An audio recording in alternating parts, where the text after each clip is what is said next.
love me. Tell me pretty lies, look me in the face. Tell me that you love me, even if it's fake.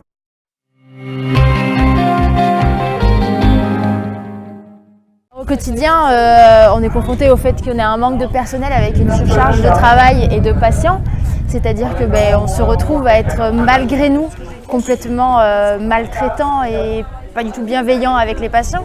On se rend compte que des fois on laisse les patients souiller d'urine pendant des heures, non pas parce qu'on ne voit pas ou parce qu'on veut le laisser comme ça, c'est juste qu'on n'a pas le temps. Quand on se retrouve seul à l'accueil à devoir gérer 40 patients déjà présents, plus les nouveaux, plus les familles, on ne peut pas être sur tous les fronts, on ne peut pas surveiller les patients qui se dégradent, on ne peut pas changer les patients, on ne peut pas rassurer les familles, renseigner les familles, répondre au téléphone.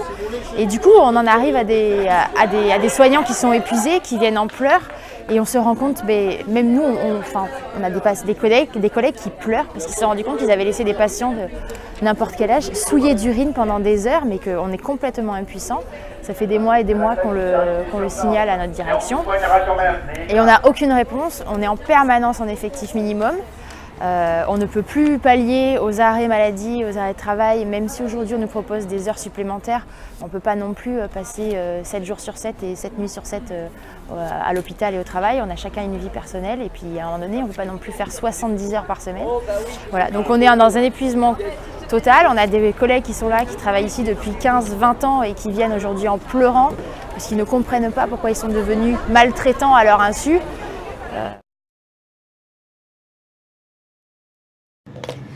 Bon, moi, alors là, j'ai dû louper quelque chose, c'est pas possible. Notre président s'est bien engagé à régler tous les problèmes médicaux qui se trouvaient d'actualité au moment où il s'est présenté et où il a été élu. On est d'accord là-dessus?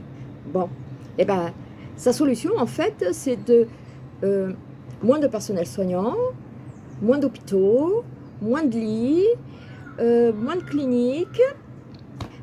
Et alors? Et c'est comme ça qu'on règle un problème? Par contre, il a créé la façon de se soigner en ligne. C'est-à-dire que maintenant, on ne va plus voir son généraliste, on va sur Internet et on consulte un médecin. Voilà. Donc ça, c'est sa solution. Mais après, quoi qu'on en dise, c'est le ministère de la Santé qui s'occupe de tout ça. Et qui c'est qui s'occupe du ministère de la Santé? C'est Madame Buzyn. Madame Buzyn, qui pour elle, tout va bien. Elle a dit qu'il y avait largement assez d'hôpitaux ouverts, qu'il y avait largement assez de personnel et qu'il y avait largement assez de lits. Et de rajouter très bêtement, c'est pas de ma faute si les gens tombent malades. Ben oui, quelle idée aussi de tomber malade. Mais qu'est-ce que vous faites? Pourquoi vous tombez malade? Vous n'avez pas autre chose à faire que de tomber malade et aller emmerder les gens dans les hôpitaux? Ça sert? Sérieux? Choc que nous avons choisi de diffuser en ouverture de ce journal. Je vous le disais dans les titres, une mission parlementaire vient de se pencher sur les conditions de travail et les conditions de vie dans les maisons de retraite. On en parlera dans le détail dans une seconde de ce rapport, mais d'abord donc les mots d'Alexandre. Il est infirmier, il a travaillé 5 ans dans une maison de retraite et voici ce qu'il y a vu. Forcer les gens à manger, notamment avec des seringues, en gros on les gave alors qu'ils veulent pas forcément. Ouais. Par exemple pendant les repas, on peut mélanger le sucré, le salé pour aller plus vite. D'autres moments dans la journée comme par exemple la douche, des fois soit on force les gens à se doucher alors qu'ils veulent pas, mais ça peut aussi être le contraire. On oublie de doucher quelqu'un pendant une semaine, 2 semaines, 3 semaines, 1 mois. Il y a des établissements où il n'y a pas de suivi et où il est hors de question qu'il y en ait parce qu'il ne faut pas qu'on se rende compte qu'on ne douche pas les gens. Il faut savoir que moi, quand j'y travaillais, il y avait 5-6 aides-soignants pour environ 56 patients. Il y a la pression au-dessus par les supérieurs, par les directeurs d'établissement qui veulent absolument qu'ils soient présentables et bien lavés. Au début, ça choque toujours et en fait, insidieusement, sans s'en rendre compte, on bascule un peu dans ce genre dans cette manière de travailler. L'être humain s'adapte en fait. Non, alors là dans les EHPAD, il est hors de question de s'habituer à ce que les gens soient maltraités, à ce qu'ils soient... Non, on ne peut pas s'habituer et j'y ai travaillé, je peux vous dire qu'on peut pas s'habituer.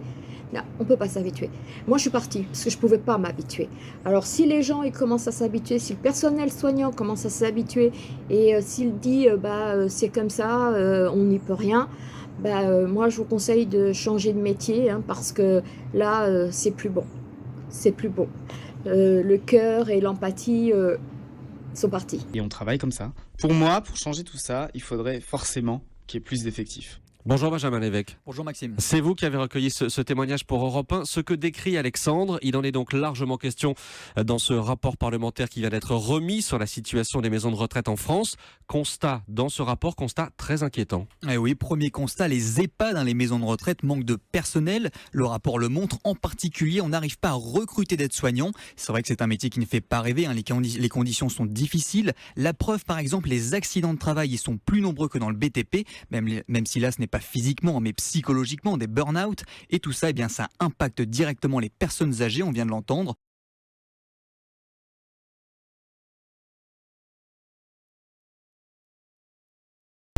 Bonjour, je m'appelle Irina, j'ai 25 ans. Je suis Benjamin Veil, j'ai 39 ans. Je m'appelle Ania, j'ai 26 ans. Et j'ai été victime de violences gynécologiques. La première expérience que j'ai eue, c'était en 1993. J'ai 14 ans. Je vais chez le gynéco pour la première fois, accompagnée par ma maman. Il m'a fait tout de suite un toucher vaginal assez profond. Qui m'a fait très très mal. Donc j'ai crié, ce qui a amené à ce qu'il explique qu'en fait il devait y avoir un problème anal. Donc j'ai eu le droit à un toucher anal dans la foulée. Et au moment où ce monsieur gentiment me fait ce toucher anal, il me dit c'est de la bonne graine de salope. Je suis allée voir un gynécologue qui m'a prescrit d'aller faire un prélèvement dans un laboratoire. Du coup, j'ai vu le patron, c'était la première fois que je le voyais. Et en fait, c'était lui du coup qui m'a fait le prélèvement. Au moment d'enfoncer le spéculum, il s'est arrêté d'un coup et il m'a dit non, ça va pas être possible parce que vous mouillez pas. Alors, moi, je comprenais pas parce que je savais pas qu'il fallait mouiller pour un prélèvement. Et il me dit donc ce qu'on va faire, c'est que vous allez vous toucher pour vous exciter, pour mouiller, parce que sinon ça va vous faire mal. Et moi, je me retourne, je regarde pas. Du coup, il était hors de question que je fasse ce qu'il m'avait demandé, bien sûr. Non mais sérieux là, ce qu'elle vient de nous décrire, la jeune fille, ça serait pas un acte sexuel sans pénétration ? Ou est-ce que je me trompe et je dis encore des conneries? Mais pour avoir moins mal, du coup, j'ai décidé de mettre un peu de salive sur mes doigts et de mettre ça sur mes parties. Je voulais en fait en finir au plus vite et sortir de là au plus rapidement en fait. J'étais enceinte de 9 mois, donc j'arrive dans la salle d'accouchement et on me dit que, étant donné qu'il y a 5 accouchements en même temps, ça serait bien d'accélérer les choses. Une sage-femme rentre et me propose de percer la poche des os pour moi, pour que ça aille plus vite, mais que je risquerais d'avoir un peu plus mal. Donc moi, je me tourne vers mon compagnon pour peser le pour et le contre. On essaye de savoir quelle décision prendre. Quand elle part, elle me dit qu'elle m'a percé la poche des os, sans avoir attendu mon... Et quand on aura fini de prendre les femmes qui sont sur le point d'accoucher dans les hôpitaux pour du bétail, de leur dire que non, on ne fait pas d'épisiotomie alors qu'on en a fait une, de dire non, tout va bien, on vous perce pas la poche des os alors que c'est ce qu'on a fait. On tient compte de la vie de la femme ou non? Comment ça se passe? Et quand la femme, elle demande une péridurale et qu'on ne la lui fait pas, qu'elle attend pendant 4 heures dans la souffrance alors qu'on avait largement le temps de la lui faire, on fait quoi? Eh ben oui, il y a une mouche dans le pot. Sans attendre mon avis. C'est vraiment pas une question de violence d'homme à femme, mais vraiment de la société sur la femme en fait. 2012, je vais pour faire une hystériographie dans une clinique parisienne et quand le monsieur rentre, il m'explique qu'il est le réparateur des femmes et que nous ne sommes qu'une mécanique qu'il suffit de déboucher.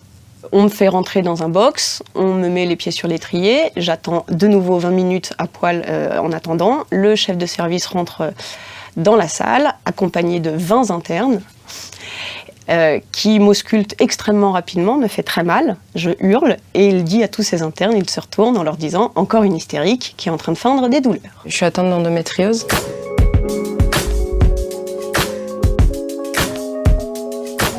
Donc j'ai de l'endométriose depuis que j'ai 12 ans. Ça fait 11 ans de diagnostic et de souffrance dans le silence, que les médecins ne prennent pas la douleur au sérieux. Parce que quand une femme dit j'ai mal pendant mes règles, c'est censé être normal en fait. Donc 2 heures après, Les sages-femmes et des médecins rentrent dans la salle d'accouchement. Je connais que 2 personnes, personne se présente et on me demande de pousser. Sauf que je suis complètement anéantie. On m'engueule comme un enfant, on me dit que ce que je fais c'est n'importe quoi, que c'est du mauvais travail et que si ça continue, on appellera le gynécologue. En me disant clairement, si on appelle le gynécologue, vous savez ce qui se passe, c'est l'épisiotomie.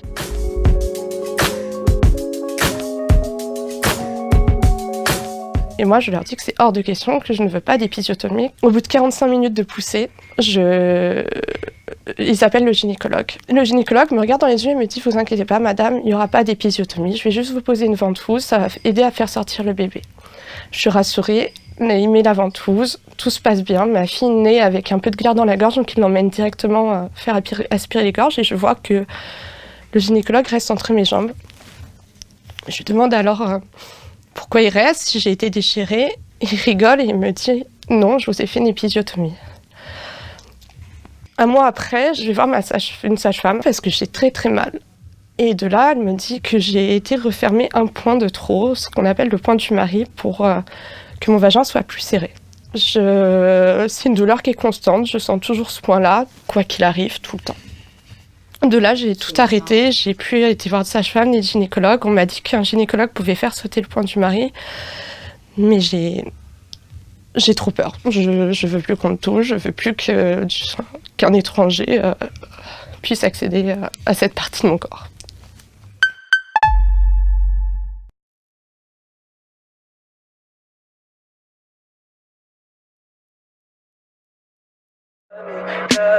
Tell me pretty lies, look me in the face. Tell me that you love me, even if it's fake.